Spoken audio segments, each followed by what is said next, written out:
Okay, this is my Yaesu VX-170. It's a 2-meter handy talkie. It is completely submersible. It's rated at 1 meter for 30 minutes. Let's turn it on by turning the volume switch here clockwise. Now as I do, if you watch the screen, you'll see it pops up 7.5 volts. That's the current charge on the battery. And there's the current frequency it's set to. This is on VFO mode.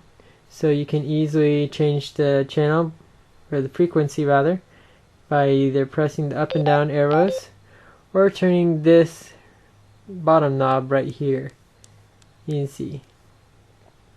This right here is 146.52 megahertz.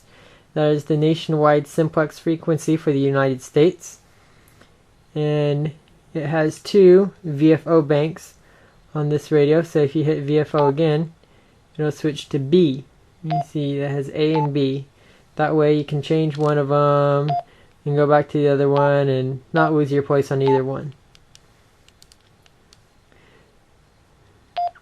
Alright, let's now switch to memory mode. Let's hit the MR button right here for memory.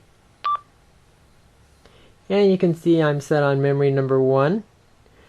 It is the W5BEC repeater here in the area. You can see the repeater is a shift up. Tone squelch is turned on. You can edit the PL tone by hitting F2. You can see it says code right above the 2 button. And it's currently set on 123 Hertz. We don't want to change that, so we'll hit the F button again. And to change the squelch type, you can see it's right there. You just hit F1. And it's set on tone squelch. So it produces that PL tone whenever you broadcast. And with that setting, it only picks up broadcasts with that PL tone underneath it. That helps cut out the RF and the unnecessary clutter on the band. So it's got a whole bunch of memories in my memory bank right here. I can scroll through them by going up or down. You can see I got the local simplex and the United States simplex. And of course there's the repeater again. Another simplex frequency, another repeater. I think that one's police. You can pick up all kinds of things.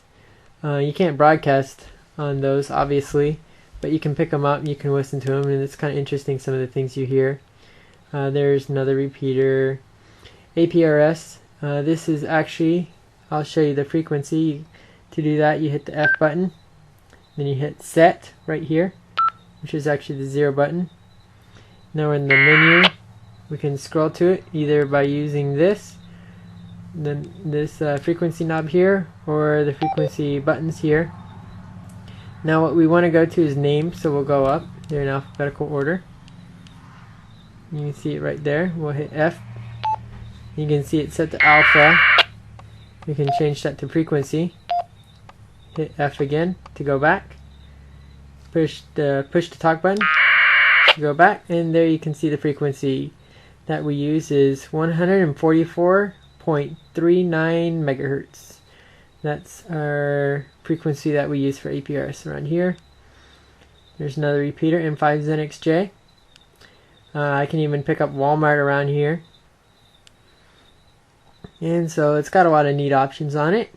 If you hit the 0 button, you see it brings up that little icon there to show you that internet mode is enabled, so that repeaters that have internet capabilities such as wires and wires 2, you can connect to them with that.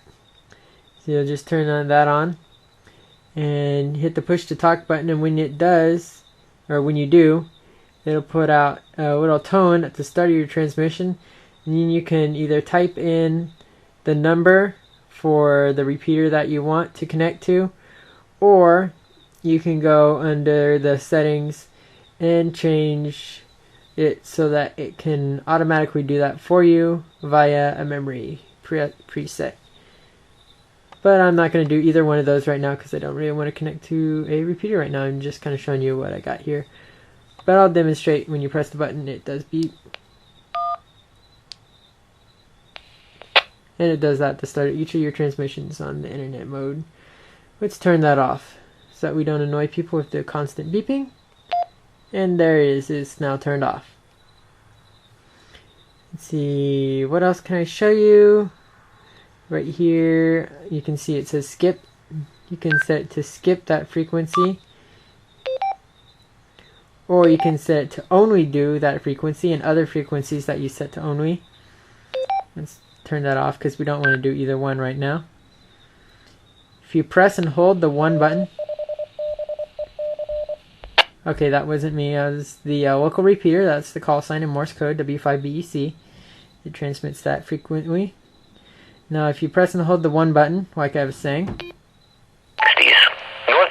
it switches to NOAA weather radio.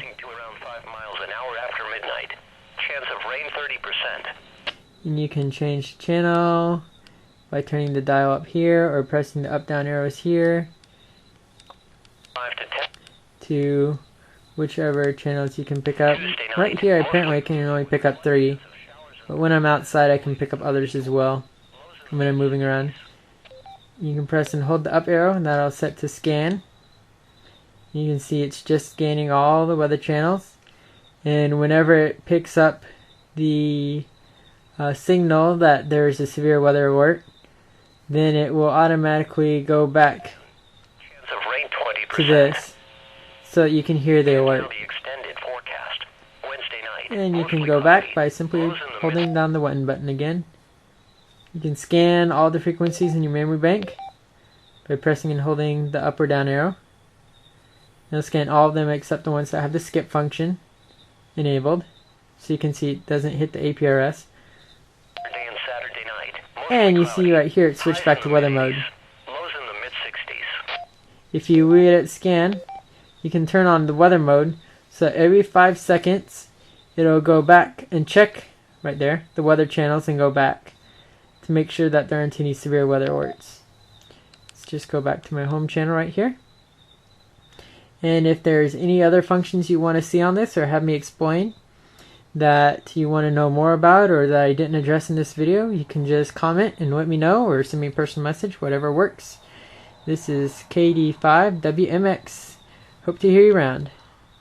And let's turn this off.